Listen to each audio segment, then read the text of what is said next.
Movement qui joue un rôle très important pour protéger les Palestiniens en Palestine, qui prend des risques tous les jours. Et je vous rappelle que une des militantes, une jeune américaine de 23 ans, Rachel Corrie, d'ISM, a été assassinée délibérément, écrasée par un bulldozer israélien il y a 14 ans exactement, en mars 2003. Et cette jeune pacifiste américaine, eh bien, ils ont voulu faire un exemple, ils ont voulu dire, voyez, c'est pas parce que vous êtes étranger, si vous venez vous protéger ici, protéger les Palestiniens, voilà ce que vous risquez l'assassinat, vous risquez la mort. Et ils espéraient que plus personne ne soutiendrait, n'oserait soutenir la Palestine. Eh bien, c'est raté, et je laisse la place à Sébastien pour nous en dire quelques mots. Israël, assassin! Israël, assassin! Israël, assassin! Donc, je prends la parole aujourd'hui. Je remercie Olivier de donner la parole. Donc oui, je fais partie de l'organisation ISM, donc International Solidarity Movement.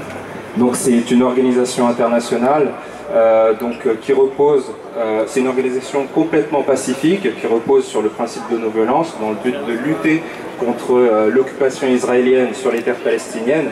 Et on milite pour rendre la liberté et les droits aux Palestiniens. Donc je suis vraiment content d'être ici. C'est pas facile de pouvoir s'exprimer devant tout ce monde, mais ça fait vraiment plaisir d'être là, pouvoir représenter l'organisation. Et donc nous en fait ce qu'on fait, on fait un travail de terrain. Donc en fait on est là pour apporter un soutien moral. Donc un soutien moral, une présence internationale et surtout de relayer l'information, ce qui est un petit peu le cœur de métier de l'organisation, c'est-à-dire de dénoncer tout ce qui se passe, toutes ces atrocités en Palestine.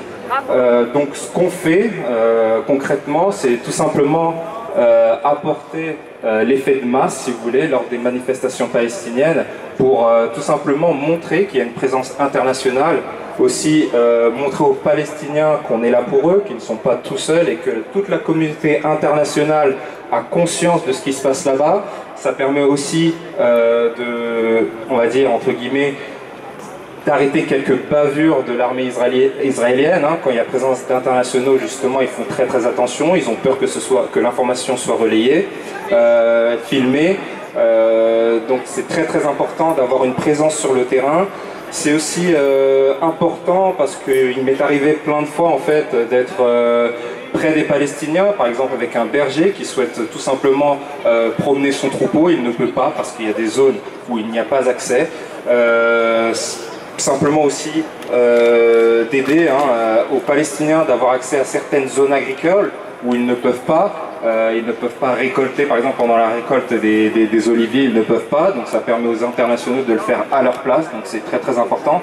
D'être là aussi à côté des checkpoints pour s'assurer que l'armée israélienne ne fasse pas de bavure encore une fois. Donc on est vraiment là pour apporter un soutien moral, une présence physique et montrer aux Palestiniens que ils ont droit de parole, ils ont droit à la liberté. Tout ce que nous on a ici, on va l'utiliser justement, utiliser ce droit-là, ce devoir de mémoire pour justement sauver, aider et ne pas oublier le peuple palestinien. Voilà.